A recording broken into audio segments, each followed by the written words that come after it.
Today, we begin a new series from a book by American writer Edgar Rice Burroughs. The book is called A Princess of Mars. It is the first book in a series that Mr. Burroughs wrote about a man who travels to Mars during the last years of the 1800s. There, the man meets strange beings and sees strange sights. At first, he is a captive, then a warrior, and after many battles, a prince of a royal family. Shep O'Neill begins the story of A Princess of Mars.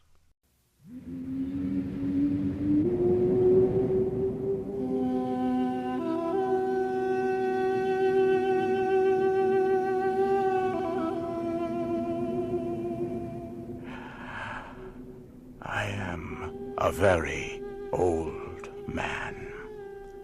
How old, I do not know. It is possible I am 100, maybe more. I cannot tell because I have never aged as other men do. So far as I can remember, I have always been a man of about 30. I appear today as I did 40 years ago, yet I feel that I cannot go on living forever. Someday, I will die the real death from which there is no escape. I do not know why I should fear death, I who have died 2 times and am still alive. I have never told this story. I know the human mind will not believe what it cannot understand. I cannot explain what happened to me. I can only tell of the 10 years my dead body lay undiscovered in an Arizona cave.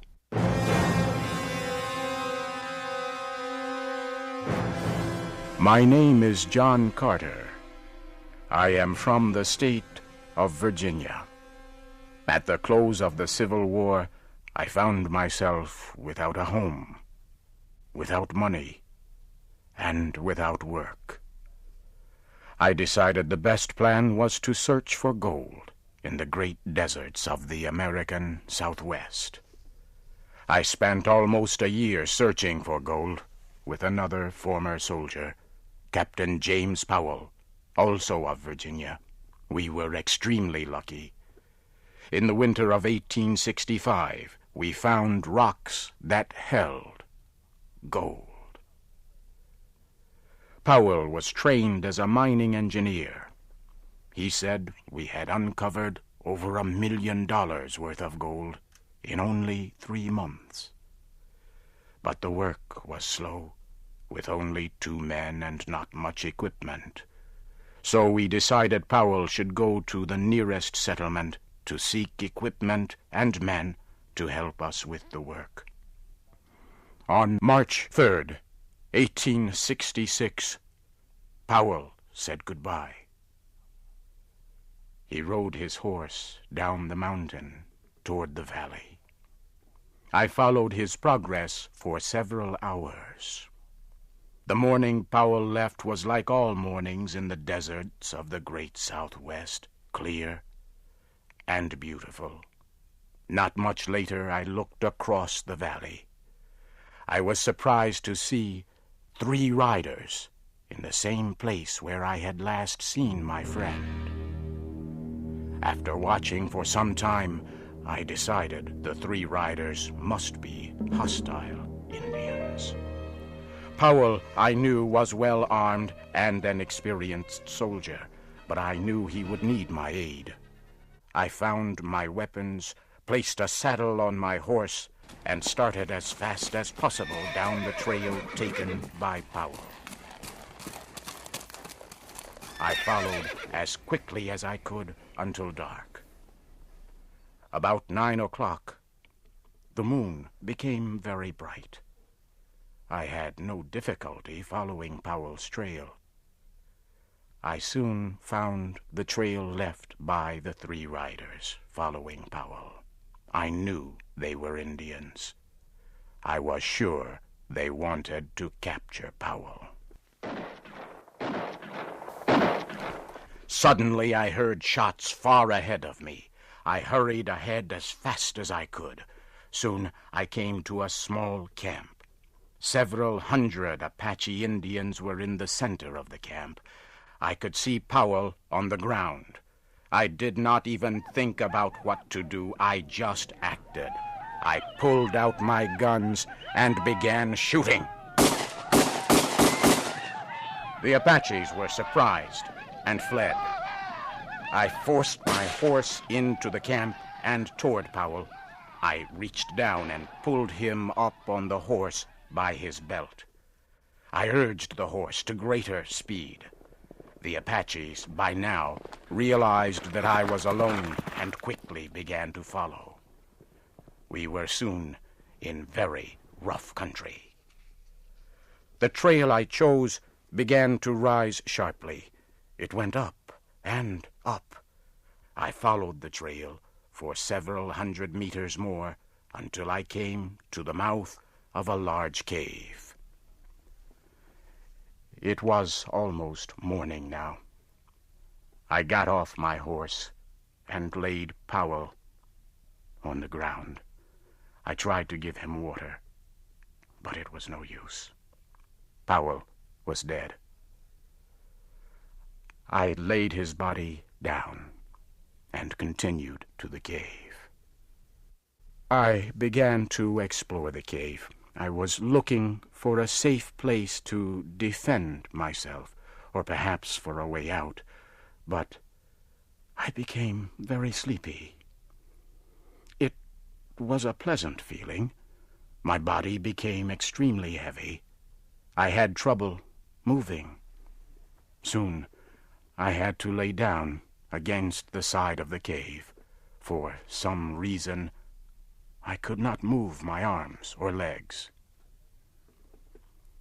I lay facing the opening of the cave. I could see part of the trail that had led me here. And now I could see the Apaches. They had found me, but I could do nothing. Within a minute, one of them came into the cave. He looked at me, but he came no closer.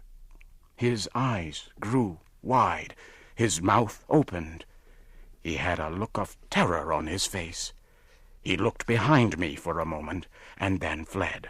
Suddenly, I heard a low noise behind me. So could the rest of the Apaches. They all turned and fled. The sound became louder, but still I could not move. I could not turn my head to see what was behind me. All day I lay like this. I tried again to rise and again, but I still could not move. Then I heard a sharp sound. It was like a steel wire breaking. I quickly stood up. My back was against the cave wall. I looked down. There before me lay my body.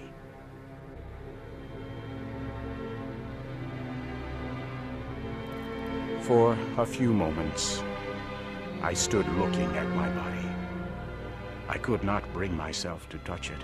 I was very frightened. The sounds of the cave and the sight of my body forced me away.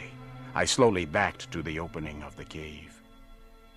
I turned to look at the Arizona night.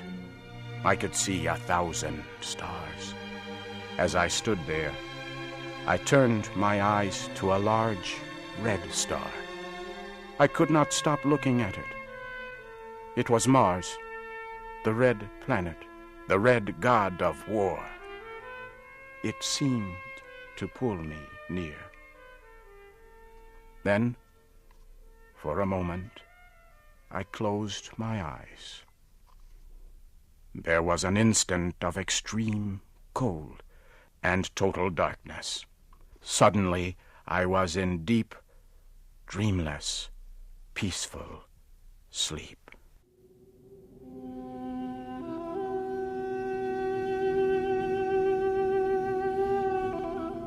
I opened my eyes upon a very strange land. I immediately knew then I was on Mars. Not once did I question this fact. My mind told me I was on Mars, as your mind tells you that you are upon Earth. You do not question the fact. Nor did I. I found myself lying on a bed of yellow-colored grass that covered the land for kilometers. The time was near the middle of the day, and the sun was shining full upon me. It was warm. I decided to do a little exploring. Springing to my feet, I received my first Martian surprise. The effort to stand carried me into the Martian air to the height of about 1 meter. I landed softly upon the ground, however, without incident. I found that I must learn to walk all over again. My muscles were used to the gravity of Earth. Mars has less gravity. My attempts to walk resulted in jumps and hops, which took me into the air. I once landed on my face. I soon learned that it took much less effort for me to move on Mars than it did on Earth. Near me was a small, low wall. Carefully, I made my way to the wall and looked over. It was filled with eggs, some already broken open. Small, green creatures were in them. They looked at me with huge red eyes. As I watched the fierce-looking creatures, I failed to hear 20 full-grown Martians coming from behind me. They had come without warning. As I turned, I saw them. One was coming at me with a huge spear, with its sharp tip pointed at my heart.